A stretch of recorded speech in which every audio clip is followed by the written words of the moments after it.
सरकार हज़रत वासिफ़ अली वासिफ़ रहमतुल्लाह अलैह को ज़िंदगी में कभी कहका लगा के हंसते भी नहीं देखा, बल्कि शायद किसी ने भी नहीं देखा। आप बहुत खुश जब हुआ करते थे तो एक मुस्कुराहट होती थी आपके चेहरे पे, लेकिन हंसी की आवाज़ कभी नहीं हमने सुनी। और वो मुस्कुराहट जो है वो भी इतनी कीमती मुस्कुराहट हुआ करती थी कि वहाँ पे बैठे हुए जितने भी लोग हैं वो ऐसे मुअत्तर हो जाते थे उस मुस्कुराहट से। सुभान अल्लाह। और आखिरी अय्याम में जब आप मियो हॉस्पिटल में थे तो उन दिनों में मोहतरम दरिशक साहब तशरीफ़ लाया करते थे ख़ास तौर पर, और दरिशक साहब की गुफ्तगू से सरकार हमेशा बड़े महजूज होते थे और बहुत खुश होते थे आपकी बातें सुनकर। मैंने दरिशक साहब की बातों में सरकार को मुस्कुराते हुए देखा और मेरे जहन में वो तस्वीरें अभी भी मौजूद हैं कि जब दरिशक साहब से मिल के आप मोहब्बत का इजहार करते थे और खुश हुआ करते थे। हमारी बड़ी खुशनसीबी है कि सरदार मोहतरम सरदार नसरुल्लाह दरिशक साहब आज हमारी इस बज़्म में मौजूद हैं। मैं चाहूँगा कि कुछ उस हवाले से, चाहे ये उर्दू में बात करें, ये अंग्रेज़ी में भी करते हैं, ये अपनी सराइकी ज़ुबान में भी गुफ्तगू करते हैं, तो ये चंद कलमात अगर उन दिनों की यादों के हवाले से, सरकार के हवाले से, ये बहुत कम गुफ्तगू करते हैं, ये मैं आपको पहले बता दूं, लेकिन इनकी पास जो है ना ख़ास एक जो मोहब्बत है सरकार की, वो आपको इनके हर लफ्ज़ से छलकती हुई नज़र आएगी। मैं मोहतरम सरदार नसरुल्लाह साहब दरिशक साहब से मुल्तमिस हूँ कि अपनी यादों के झरोकों में से कुछ बातें हमें ज़रा इनायत फरमा दें। जज़ाक। बिस्मिल्लाहिर्रहमानिर्रहीम। नहमदुहु नसल्ली अला रसूलिल करीम। आज मैं समझता हूँ कि काशिफ साहब ने जब अपनी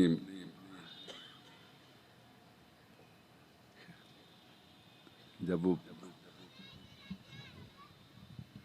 माइक पे मुख्तलिफ अहबाब के नाम लेके बुलवा रहे थे तो बातों बातों में मेरा जिक्र भी फरमा दिया कि आज वो भी आए तो उनसे वो भी आपसे बात करेंगे। फिर रही सही कसर मखनून साहब ने निकाल दी, उन्होंने आकर फिर फरमाया कि आज दरिशक भी आपसे मुखातिब होगा। तो मैं सिर्फ इतनी आपको बताना चाहता हूँ कि मलिक साहब के साथ जो मेरा ताल्लुक वास्ता था,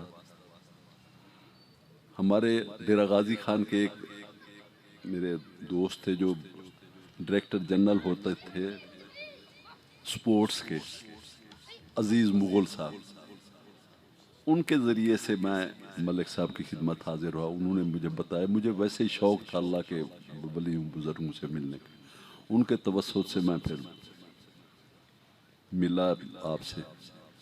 और अब भी मैं सुबह जब भी कभी मौका मिलता है तो कुछ वाक भी करता रहता हूँ, पढ़ता भी रहता हूँ। तो जब बुज़ुर्गों के लिए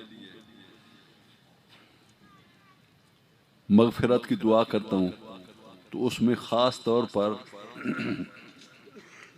अजीज़ मुग़ल साहब का नाम लेकर उनकी मग़फ़िरत करता हूँ कि उन्होंने मेरी वासिफ़ साहब से मुलाकात कराई थी। सुभान अल्लाह। इससे आप अंदाज़ा लगा सकते हैं कि मेरी उनके साथ अक़ीदत और मोहब्बत का इत्तेफाक ऐसा हुआ कि जब मैं उनसे मेरी मुलाकात हुई तो उन दिनों मैं पंजाब असम्बली का मेंबर था। तो मलिक अपना मियाँ नवाज शरीफ साहब के साथ हमारे कुछ इख्तलाफात हो गए, बड़े शदीद इख्तलाफात हो गए, इस हद तक कि मेरे बहनोई चेयरमैन ज़िला कौंसल थे, उनको जेल उन्होंने डाल दिया। मेरे वर्कर्स को 50-100 थे, उनको, मेरा बाग था कोई 25-30 मुरब्बे का, उसमें फ्लड का पानी छोड़ के वो भी कोई 15-20 दिन में ख़त्म हो गया। बहुत मकसद है, इस हद तक सिलसिला चल रहा। फिर इस दौरान मैं मलिक साहब के पास गया तो मैंने कहा, कहने लगे ठीक है, आप सब्र शुक्र के साथ रहें, जब वक्त आएगा मैं आपको बताऊंगा। फिर इस दौरान जनरल जिलानी साहब को जनरल ज़िया साहब ने कहा कि भी इनकी कोई सुलह शुलह का कुछ करो। हमारे ग्रुप में चौधरी परवेज़ इलाही साहब थे, मखदूम अल्ताफ़ साहब थे, मलिक अल्लाह यार साहब थे और दोस्त थे वो। तो इन सब को बुलाया उन्होंने, जनरल जिलानी साहब ने ब्रिगेडियर कयूम साहब के घर, तो मुझे भी बुलाया। मैं मलिक साहब के पास आया, उन्होंने कहा नहीं आपने नहीं जाना है, आपने कोई सुलह नहीं करनी, आप बैठे आराम से। उधर मेरा बहनोई जेल में, लोग वर्कर जेल में। मैंने कहा वासिफ साहब हमारा इम्तिहान ले रहे हैं, अच्छी खासी वो मिन्नतें कर रहे हैं, तो कुछ धक्का लगने देते। कहने लगे नहीं नहीं बैठो आराम से। मैंने बैठ। कुछ दिन गुजरे तो जनरल ज़िया साहब का मुझे फ़ोन आया। मैं जब भुट्टो साहब के दौर में मिनिस्टर था, तो उस वक्त जनरल ज़िया साहब जीओसी होते थे मुल्तान में। उस वक्त मुल्तान डमियान में, मौजूदा मुल्तान डमियान, मौजूदा साहिवाल डमियान, मौजूदा डेरा गाजी खान डमियान, 3 डमियानों की एक डमियान थी मुल्तान डमियान। और उस मुल्तान डमियान से मैं अकलौता वज़ीर था। उस वक्त माशाल्लाह मिनिस्टर्स की बहुत ज़्यादा इज्जत होती थी और बहुत ज़्यादा वो उनके पास पावर्स थी। तो मेरे उस दौर में चूंकि भुट्टो साहब मेरे साथ बहुत शफकत करते थे, मेरी बड़ी इज्जत करते थे, तो इस वजह से जनरल ज़िया साहब भी उनकी देखा देखी में मेरे साथ बहुत मोहब्बत से पेश आते थे। और मेरे उसी 3 साल दौर में ये जीओसी से कोर कमांडर बने, कोर कमांडर से कमांडर इन चीफ बने, वहीं मुल्तान से ही वो तीनों तरक्कियां हो के वो इस मनसब पर पहुंचे।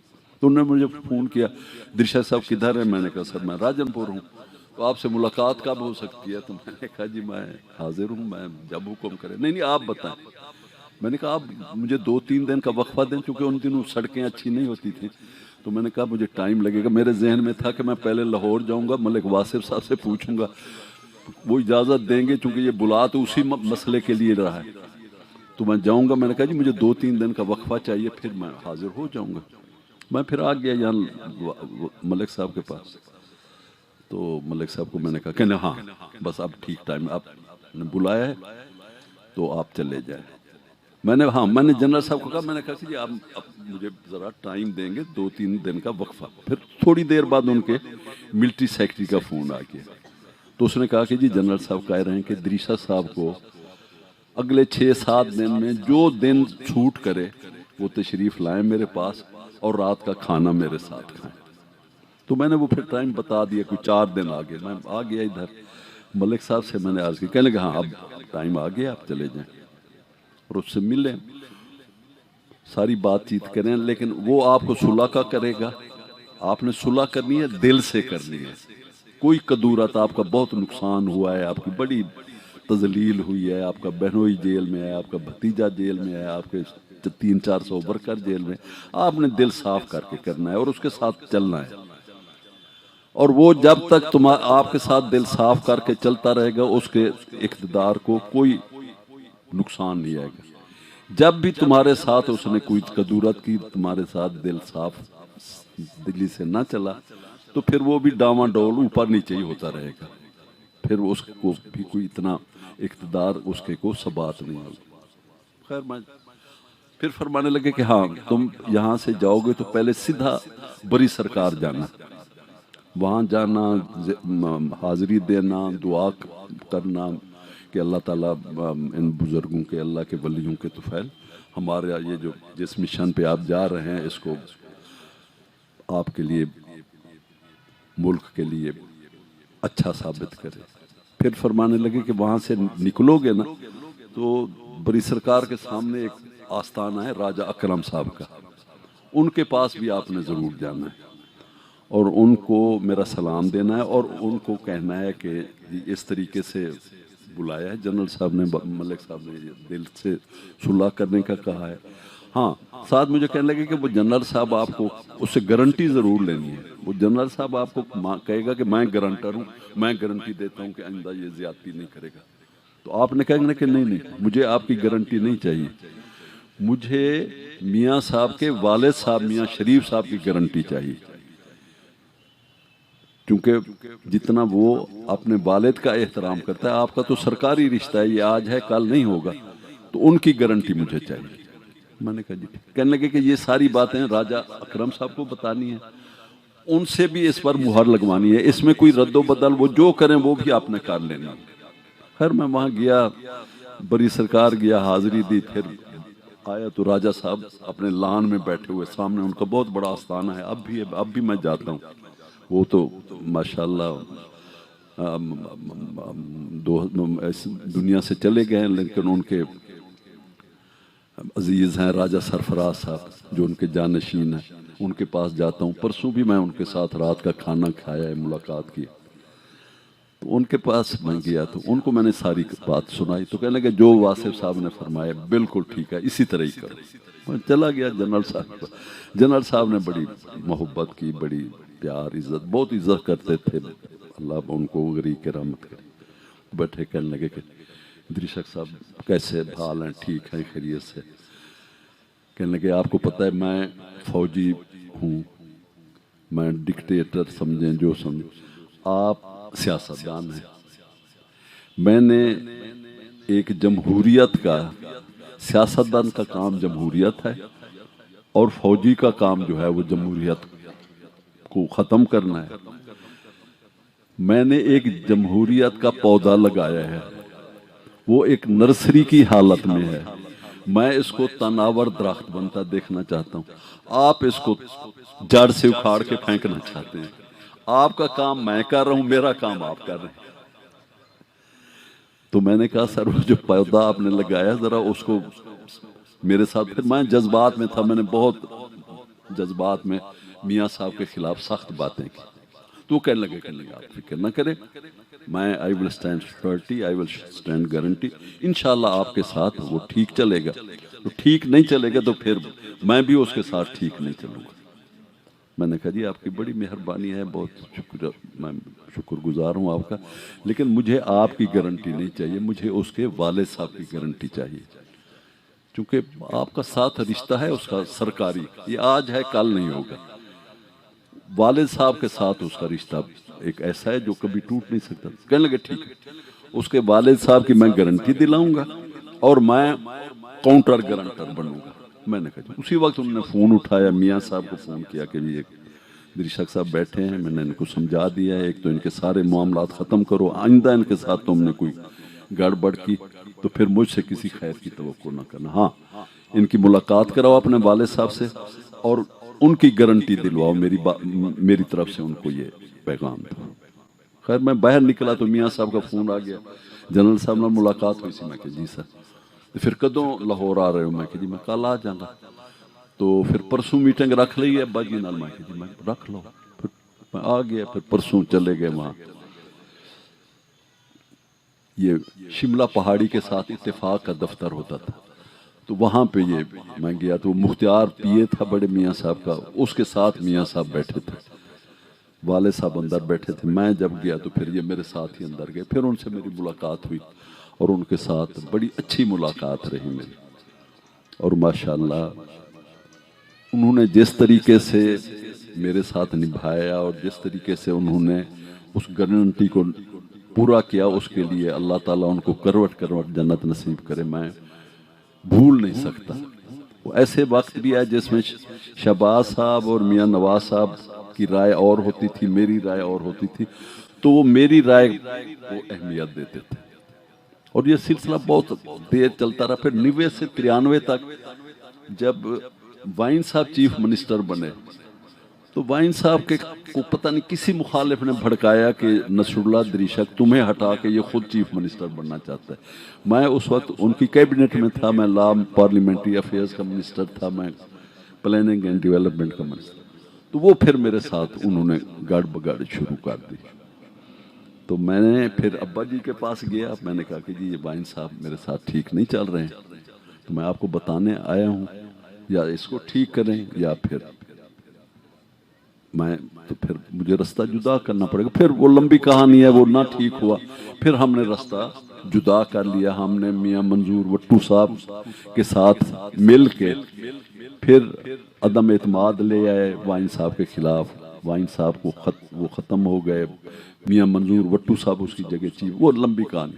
ये एक मैं छोटा सा आपको बता रहा हूँ। और इस वक्त मेरी 80 साल उम्र है। जब मैंने सियासत में कदम रखा था तो वहाँ हमारे इलाके में सिर्फ 2 कबीले थे, एक लिगारी और एक मजारी, और किसी कबीले का नाम नहीं होता था। इनके कदमों के सदके फिर वो ऐसे मोजज़े हुए हैं जिनका कोई सोच भी नहीं सकता। माशाअल्लाह इस वक्त भी मेरी 80 साल उम्र है, इस वक्त भी मैं कौमी असम्बली का मेंबर हूं, इन्हीं की जूतों के सदके हूं, और मेरे पल्ले कुछ भी नहीं है। अकेला मैं नहीं है, इनकी बुजुर्गों की दुआओं से 13 के इलेक्शन में मैंने अपने बेटे को खड़ा कर दिया शहबाज शरीफ साहब के मुकाबले में। ये सोचने वाली बात है कि बुजुर्गों की जिन लोगों पे साया होता है उनके वो कितनी उसको ताकत बख्श देते हैं। ये खड़ा हो गया 13 में, इसको मैंने खड़ा किया, ये हार गया। जनरल इलेक्शन था, मेरा बेटा शहबाज साहब जीत गए। शहबाज साहब ने लाहौर वाली सीट रखी और जामपुर जो हमारे इलाके से लड़े थे वो छोड़ दी। बाई इलेक्शन उस पे हुआ, तो बाई इलेक्शन में फिर मैंने अपने बेटे को खड़ा कर दिया, वो चीफ मिनिस्टर थे। बस तो अल्लाह ताला ने बुजुर्गों की मेहरबानी से, जब वो चीफ मिनिस्टर नहीं थे तो हम हारे उनसे। ये भी बुजुर्गों की एक निशानियां होती हैं। और जब वो चीफ मिनिस्टर थे 15 चक्कर उन्होंने लगाए वहां हल्के में, कोई कसर ना छोड़ी, और उन्होंने लाहौर की सीट रखी इस ख्याल से कि यहाँ पीटीआई का जरा जोर है, कहीं ये सीट यहाँ हम धांधली नहीं कर सकेंगे, यहाँ कहीं हम हार ना जाएं। वो देहाती सीट है, उसमें हम इनको फारिग कर देंगे। और माशाअल्लाह मेरे बेटे के जब शहबाज शरीफ साहब के मुकाबले में थे तो उसके 30,000 वोट थे और शहबाज साहब के 43,000 वोट थे। जब बाई इलेक्शन हुआ 13,000 का फर्क था। जब बाई इलेक्शन हुआ उसमें फिर मेरे बेटे के माशाअल्लाह 41,000 वोट थे, और इनका जो नून का कैंडिडेट था अब्दुल कादिर ममदोड, उसके 20,000 वोट थे। वो 13,000 की वोट से जीता था, ये 21,000 की वोट लीड से। ये बहुत लंबी कहानियां ऐसे, मैं ये कह रहा हूँ। और इनकी कदमों के सदके फिर ये इस दुनिया से चले गए। फिर राजा अकरम साहब के साथ इन्हीं का सिलसिला दिया हुआ था, फिर उनके साथ जुड़ गए हम। इधर तो हाजिरी है ही है उनका ये मैं अब ये है, तो ये बात मैं सोच रहा था कि मुझे सिर्फ अपने आप को महदूद रखना चाहिए अपने वासिफ साहब के साथ, क्योंकि राजा अकरम साहब के साथ भी सिलसिला इनके तबस्सुर से हुआ था। तो यहाँ स्टेज पर एक साहब ने कहा कि जी लोग कहते थे करमात बुजुर्गों की करमात बताओ, करामात बताओ। तो इनके सिलसिले के जरिए जिसके बंदे के पास मैं गया था, मुझे जमाली साहब प्राइम मिनिस्टर थे, फैसला हो गया कि जी जमाली साहब की छुट्टी हो रही है। मैं राजा साहब के पास गया, मैंने कहा वासिफ साहब तो नहीं है, आप बताएं जमाली साहब की छुट्टी हो रही है तो कोई कुछ करें। अच्छा, तो कहने लगे अच्छा अगले महीने उर्स है बड़ी सरकार का, तो उनको ले आना, चादर पोशी उससे कराएंगे। तो मैंने जमाली साहब को कहा, वो भागे आए। कहने लगे वहां जाके हमने चादर पोशी की, उसके बाद वापस आए। उन्होंने चाय का एहतमाम किया हुआ था, जैसे होता है वो चादर पोशी के बाद चाय पीने लगे। तो राजा साहब मुझे साइड पे ले गए, तो मुझे कहने लगे कि जमाली साहब को मुबारक दे दे कि मंजूरी हो गई है, अगले साल भी इन्होंने चादर आके चढ़ानी है बड़े सखा। माशाल्लाह अगले साल भी फिर उन्होंने ही चादर चढ़ाई। फिर और लंबी कहानी है उसमें, मैं पता नहीं, और बहुत लोगों ने बोलना है, अच्छा बोलना है, मुझे तो अब इन्होंने फंसा दिया। मैं बस मुख्तसर अपनी बात को करता हूँ।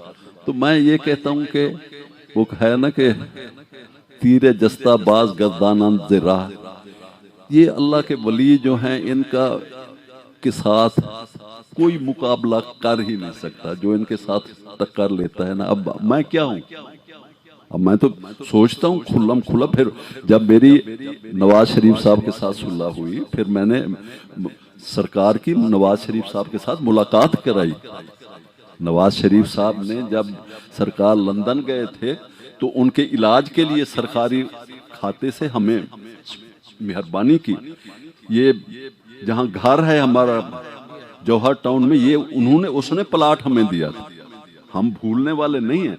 लेकिन जब उन्होंने सरकार के हुक्म से रूगर्दानी की, मेरे से वो दिल की सफाई वो पहले वाली नहीं रखी, तो अब आपके सामने है नतीजे। कोई ये तो उनका बुजुर्गों का करम है।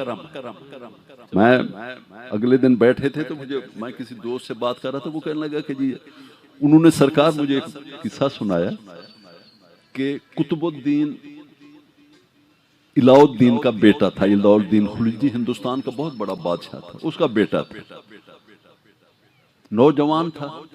वो ईद रात, चांद रात को सारे जितना मुशाइख इज़ाम और अलीट होते थे उनको बुलाता था। वो आके सलाम पेश करते थे, मुबारक पेश करते थे। तो उन्होंने निज़ामुद्दीन औलिया अल्लाह के वली थे, वो उनका दौर था। उनको भी इतला की कि भी आप भी आए ईद का सलाम करने। तो उन्होंने कासिद को कहा मैं फकीर दरवेश अल्लाह वाला, मैं बादशाही दरबारों में कभी नहीं जाता। तो वो नाराज हो गया, नौजवान था, उसने पैगाम भेजा। फिर हम दरबार में बुलाने के भी तरीके हैं, जानते हैं, आप खुद आ जाएं वरना हम आपको बुलवा लेंगे। तो इस पर अमीर खुसरो उस बादशाह का के दरबार का बहुत बड़ा शायर था, उसने उसको कहा कि जी इन बुजुर्गों से आप टक्कर ना। वो उसने कहा कि जी नहीं, मैं ये बुलवाऊंगा इनको। फिर वो गया, सरकार की मिन्नत की कि आप चले चले, वो लड़का है, छोकरा है, कि नुकसान ना हो जाए। फिर उनके कोई मुरीद थे 6-7 हजार, वो सारे इकट्ठे आ गए। उन्होंने कहा कि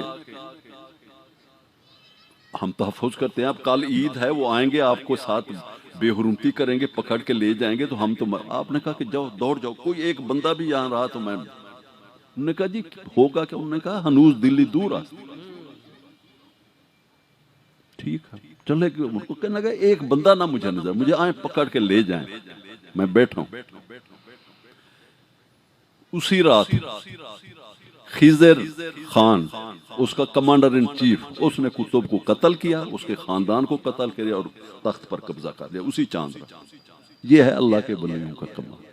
फिर उन्होंने मीर खुसरो ने एक शेर कहा, वो मुझे शेर तो नहीं याद है, कि एक लोमड़ी होती है, रूबा कहते हैं, रूबा कहते हैं लोमड़ी को, रूबा कहते हैं जोड़ी कमीनी घटिया लोमड़ी हो, कि घटिया लोमड़ी ने शेर के साथ पंजा आजमाया और अपना अंजाम देख लिया। मैं आपको अल्लाह हाफिज करता हूँ। मैंने आपको बोर किया, मुझे कोई और ये याद करें कि वो एक साहब ने यहाँ सब फरमाया था कि मुझे वासिफ साहब ने फरमाया था कि हजरत वासिफ साहब ने फरमाया। अब सच पूछे, मैंने भी उस वक्त से विरद किया कि जी आप नहीं फरमाना है, मैंने कुछ नहीं कहना है, मुझे तो समझ ही नहीं है, मैंने तो आज तक बात ही नहीं की। ये जो कुछ है उन्हीं ने की मेहरबानी से ही मैंने आज किया। अगर कोई कमी बेशी रह गई हो तो उसके लिए मैं माफी चाहता हूँ। बहुत शुक्रिया।